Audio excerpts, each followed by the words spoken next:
about Indo-Pacific and Japan-India cooperation for Northeast India's and regional development. Okay, so I want to talk about infrastructure investment and Japan's approach to quality infrastructure investment, the free and open Indo-Pacific vision, and I want to specifically talk about official sector external debt.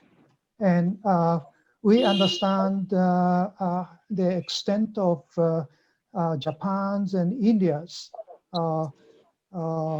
involvement in supporting the neighboring countries in South Asia and also in the Mekong. We know that there is huge infrastructure investment demand. And whenever we update our projection, always infrastructure investment needs are bigger. Now,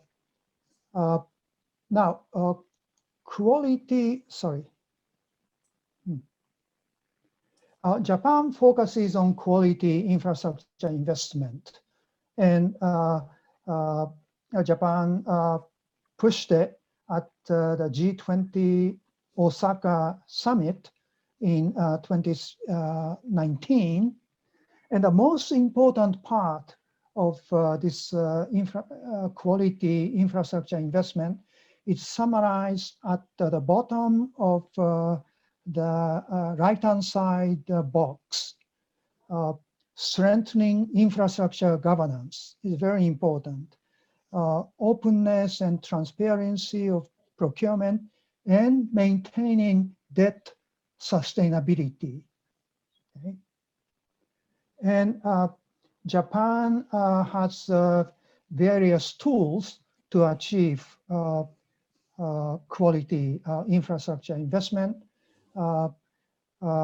Working with the ADB and JICA has various instruments, JBIC, JOIN, and NEXI, they work together. And Japan has been developing a free and open Indo-Pacific vision. And here, I want to emphasize the importance of connecting ASEAN and South Asia. On the right-hand side box, I have examples of connectivity. As in the case of ASEAN, East-West Economic Corridor and Southern Economic Corridor in the Greater Mekong sub-region. And in South Asia, Northeast Connectivity Improvement Project in India and the Bengal Bay Industrial Growth Zone, basically supporting BIMSTEC, SASEC, and BBIN.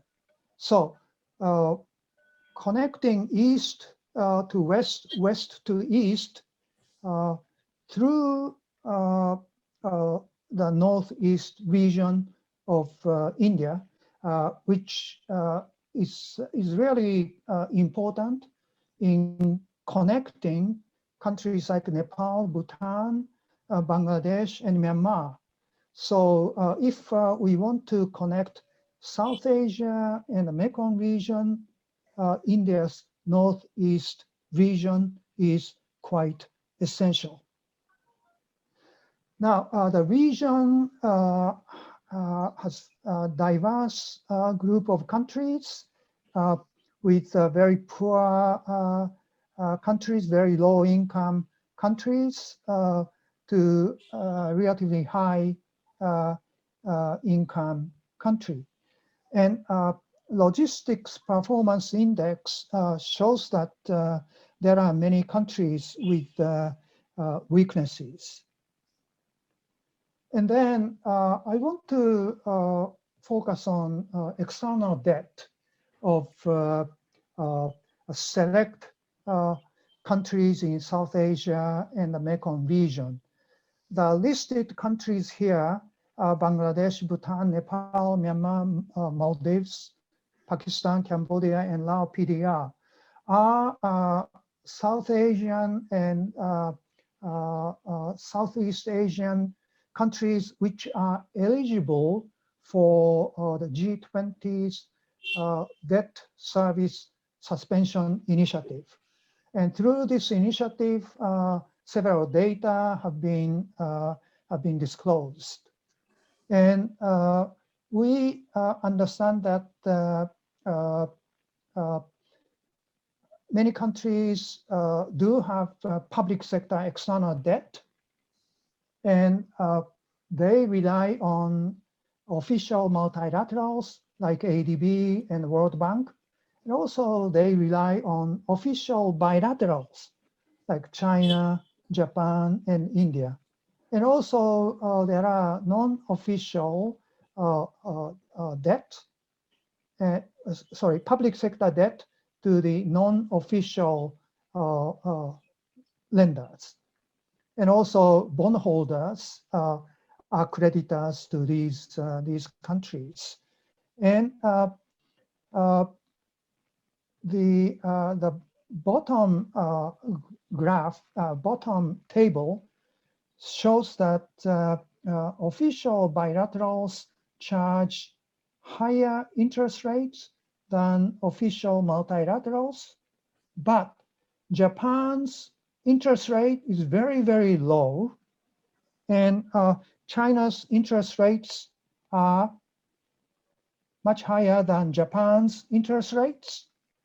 And India, in the case of Bhutan, India's interest rate, the interest rate that India charges is high, but otherwise India's interest rate is on the average lower than China's interest rate. And countries that are borrowing heavily, Pakistan and Bangladesh, in terms of the absolute amount of money.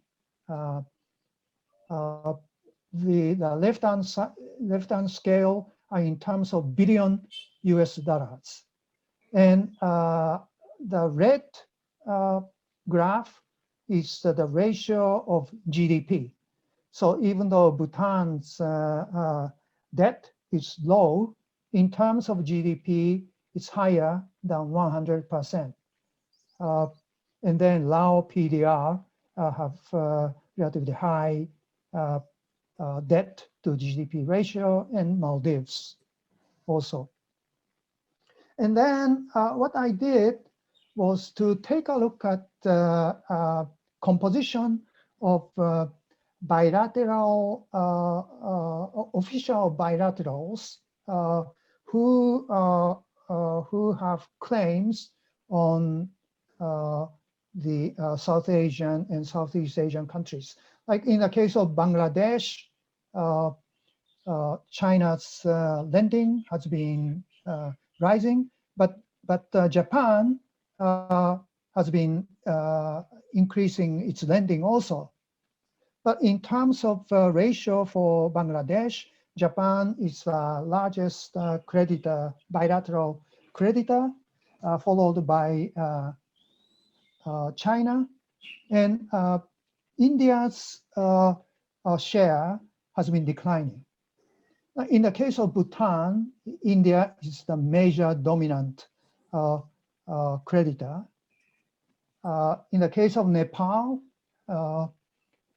Japan, India, China, and India are major lenders, and Japan is the largest lender to Nepal, bilateral lender.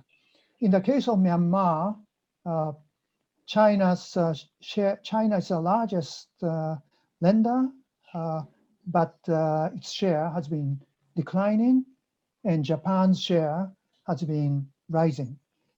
India's share is relatively small. Maldives, in the case of Maldives, China has become a very dominant lender, and the relative share of India has been declining, and Japan's share has been declining. Now, I also put Pakistani data because CPEC has been attracting a lot of attention. China is a major lender, and Japan also lends to Pakistan. So does the US, but their shares have been declining. Cambodia and Laos, the dominant lenders are China, and Japan's lending is relatively limited, and India's lending is relatively limited. Just going back to a country like Nepal and also Bangladesh, although Japan is the largest lender, its share has been declining. In the case of Bangladesh, perhaps Japan and India can work together for Bangladesh. And also in the case of Nepal, Japan's share has been declining, and China's share has been rising. Japan and India can work together in neighboring countries. So in conclusion, Japan and India share common values, and they aspire to work together to build a free, open, and inclusive Indo-Pacific through trade, investment, other economic exchanges, and infrastructure connectivity cooperation. Japan has great interest to promote South Asia Mekong connectivity. And for this purpose, Japan strongly supports BBIN, SASEC, and BIMSTEC. And Japan wants to cooperate with India in supporting India's neighboring countries through high-quality infrastructure investment, particularly to maintain these borrowing countries' debt sustainability. The right-hand side shows that Japanese people have a relatively favorable view towards India after the US, EU, and Southeast Asia, and ahead of Korea, China, Russia. But perhaps more could be done through various efforts, like economic dialogues, cultural, and various other dialogues. Okay, thank you very much for your attention.